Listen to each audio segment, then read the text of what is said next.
um dos maiores problemas que a gente vê, pelo menos nos atendimentos que chegam até nós e dos casos que a gente teve oportunidade de trabalhar, é que tentar proteger a criança da história dela é uma das formas de fazer isso que a gente acabou de falar aqui, né? De não reconhecer que ela é um patinho ou que ela é uma manga e tentar tirar dela isso. Então, eu acredito que esse é um dos assuntos, uma das pautas aqui que a gente pode tratar. Os pais adotivos, eles devem tentar proteger a criança da história dela, porque é uma história muito difícil, não vai ser uma história linda, né? Sim.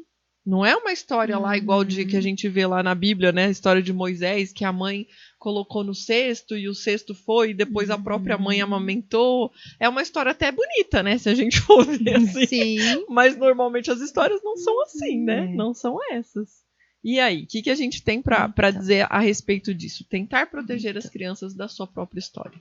Eu achei interessante 2 coisas na fala da Miriam. Primeiro, a Miriam falou assim: eu quis encontrar a minha família quando eu cheguei na adolescência.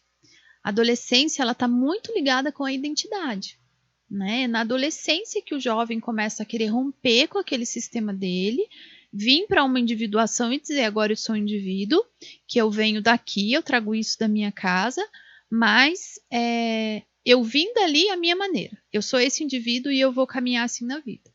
Então, interessante que a Miriam teve essa necessidade naquele momento de falar: pera lá, eu vou ter que ver da onde que eu vim para eu entender quem eu sou, né? Porque aqui tá confuso para mim, eu não tô conseguindo me achar aqui. Então, quando os pais contam para a criança da onde ela veio, né? E ali a mãe da Miriam teve aquela sabedoria de ir contando aos pouquinhos, né? É claro que o que a gente está falando, a nossa história é a nossa maior riqueza, mas vai ter que se entender que está se lidando com uma criança que tem as suas limitações, e aí os pais vão ter que ter a sabedoria, né?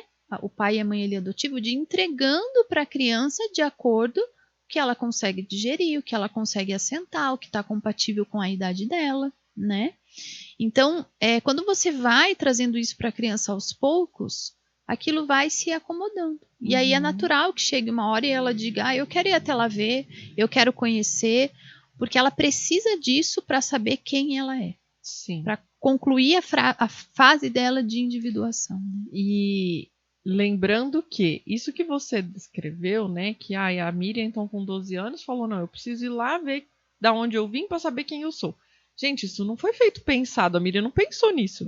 Eu preciso ir lá saber, né? Não, isso é algo instintivo. A gente só está explicando como terapeutas aqui qual é o movimento interno que acontece, e aí, Ju, tem uma fala da Miriam da constelação dela que eu não esqueço. Que aquilo ficou gravado assim para mim, porque a gente atende muitas pessoas e não são todos os atendimentos que a gente lembra, né, Ju? Mas algumas coisas ficam gravadas, né?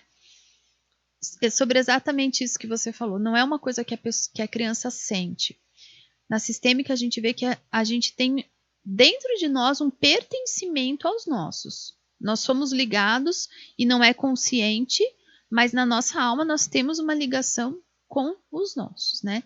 E uma parte da história da Miriam conta isso. Miriam, conta pra gente como foi quando você viu a sua mãe. A biológica? A biológica. Na constelação. Foi bem emocionante. Foi bem emocionante. Eu estava no carro, meu pai estava me levando até o local onde ela morava, e eu estava no banco de trás, ela estava caminhando. Ela estava uns 500 metros assim de distância de mim. Eu não conhecia ela, só tinha descrito para ela, né? Os meus pais tinham descrito ela para mim. E eu senti que era ela. De costas, ela é diferente de mim. Eu falei: eu tenho certeza que é ela. Gente. Certeza, e era.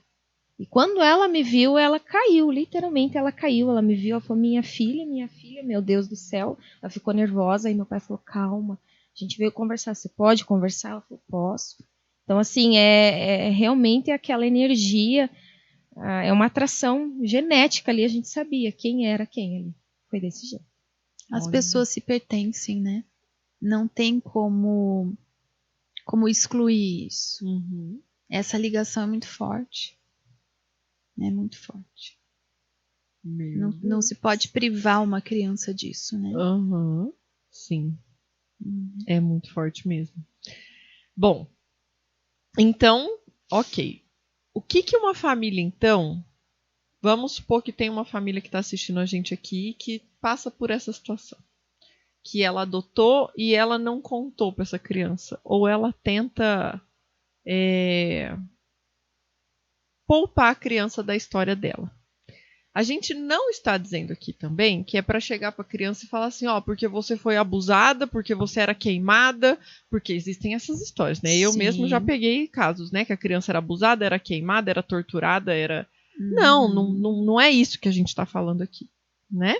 Então, o que a gente está falando? Como que é contar essa história para a criança? Como que é não poupá-la da sua própria história, né? Do que a gente está falando aqui? Vamos deixar bem claro, porque às vezes a pessoa pode pensar isso, né? Sim. Então eu tenho que contar para a criança. Que ela... Não é isso que a gente está falando. Então vamos elucidar aqui. Eu acho que, primeiro de tudo, Ju, o que é o olhar sistêmico? É o olhar que olha para o todo, que entende que todos nós, a gente vem de pessoas e de situações e de gerações, né? Então, dentro da sistêmica, por exemplo, uma máxima que a gente tem, que também é uma máxima bíblica, né? É o de não julgar. Por quê? Quando a gente olha para um pai e para uma mãe que colocam uma criança numa situação de risco dessa, a nossa primeira atitude interna, ela não é muito bonita, né? Mas quando a gente começa a olhar para essa pessoa, entendendo que ela também foi uma criança, que ela também veio de situações, e o que é que aconteceu para que ela chegasse a esse comportamento? Algo muda dentro da gente, né? É claro que essa pessoa não tem condições de cuidar dessa criança, mas quando a gente começa a olhar para ela, não somente para aquele ato, mas olhando para ela sistemicamente, a gente tem algo bom para dizer para a criança sobre os dela, né? Então a gente pode dizer que ela tem sim um pai e uma mãe, mas que não tinham condições de cuidar dela, e por isso eu estou aqui para fazer esse papel, né?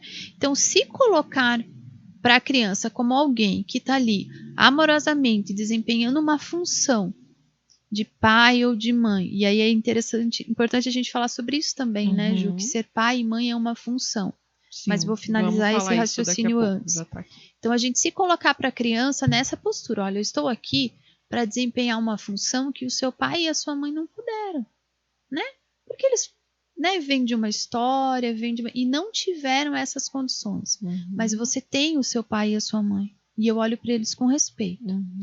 É como se a gente olhasse para a criança vendo o pai e a mãe nas costas, fazendo uma imagem mental, né? Sim. Mas como não foi possível, eu tô aqui para fazer essa função, para cuidar de você. Então isso é não privar a criança da história dela.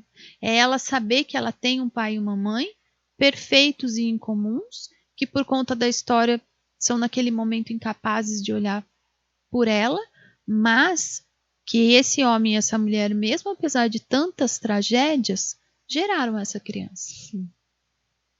Foi então, através dessas pessoas que a vida chegou até ela, né? E aí o que a gente observa nas constelações é que quando há essa ordem, né, de entender que os pais, que a criança vem daquela família, daquele clã. Ela pertence àquele clã. Quando existe essa ordem dos pais serem respeitados, apesar de tudo, né? Porque aí dentro da adoção a gente vai escutar muitas histórias, né, Ju? Sim. Apesar de tudo, a criança fica bem. Sim. Por quê? Porque a criança é o pai e a mãe. Ela é a misturinha, né? Ela é a mistura do pai e da mãe. Sim, exato.